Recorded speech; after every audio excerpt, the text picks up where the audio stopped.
folks, Neil here. So this video came out about a week and a half ago, and it received immediate negative feedback. And so I pulled it down and went and had a conversation with the leads over at Project 1999. They explained to me that their back-end server software security there is not designed to differentiate between softwares that simulate, key presses.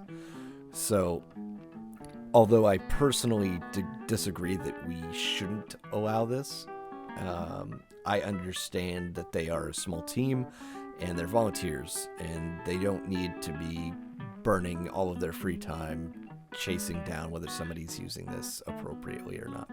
So, if you still want to use this, I highly recommend going over to Daybreak's time lock servers for EverQuest, where you can absolutely use this software and you get all those benefits. You're still going to get that kind of classic experience. I know the P99 community's got their own thoughts on whether that's even close to being it, but hey, if it's what you want to play, that's the way you're going to be able to do it if you want to be using this tool. So, without further ado, I'm going to send you back to Past Neely, and he's going to walk you through.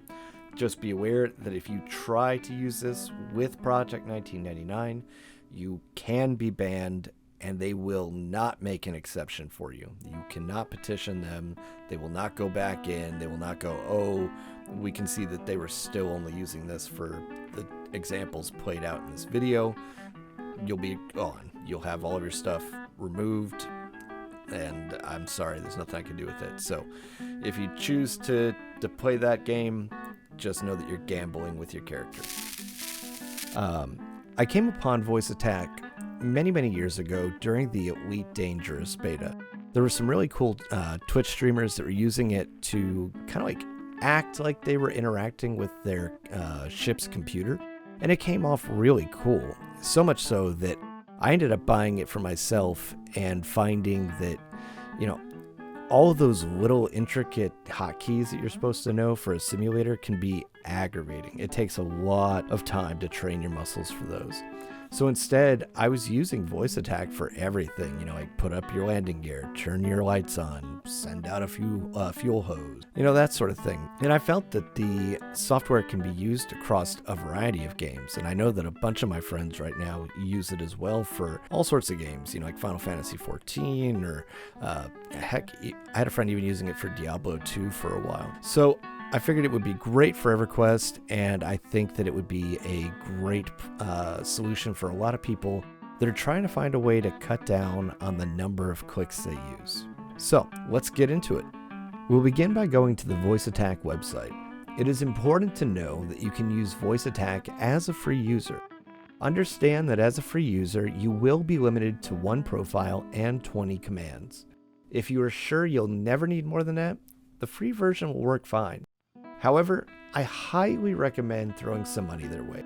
You can find so many neat avenues to use the software for games in Windows. The possibilities are limited only by your imagination. Once installed, the software is going to show you a slider of different tips and tricks to get the software working at its best. We will be covering one of its recommendations in this video, so make sure to review the other ones just in case they apply to you.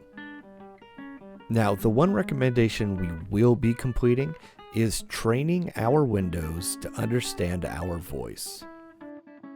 To train our voice, we want to go to our Windows search bar and enter in Control Panel, then open the app.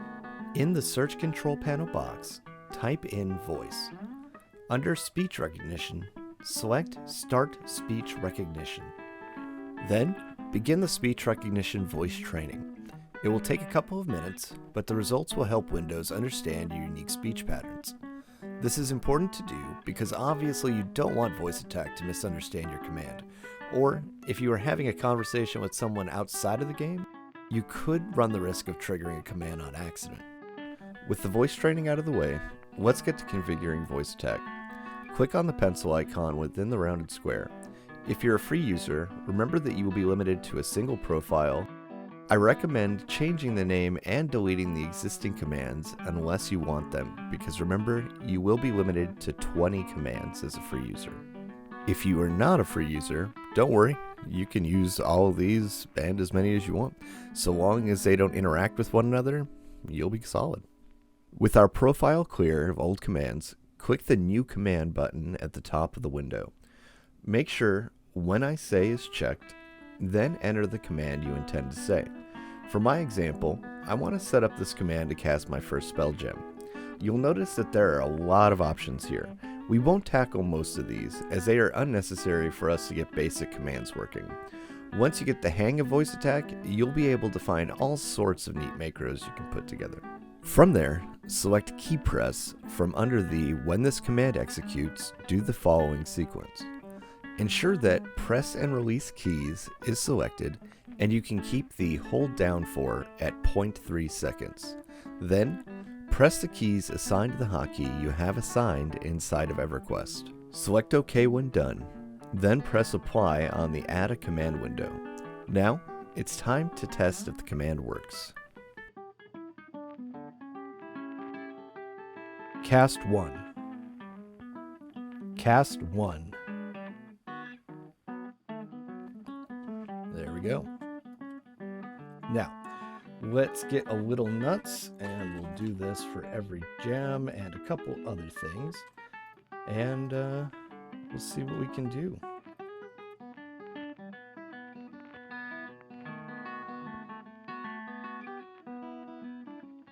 What you've seen me do is create the exact gameplay loop of a grouping wizard in VoiceAttack. Let's see it in action. Now, using nothing but the power of my mind and my voice, I'm going to kill one of these death beetles. NPC. Stand. Cast 2.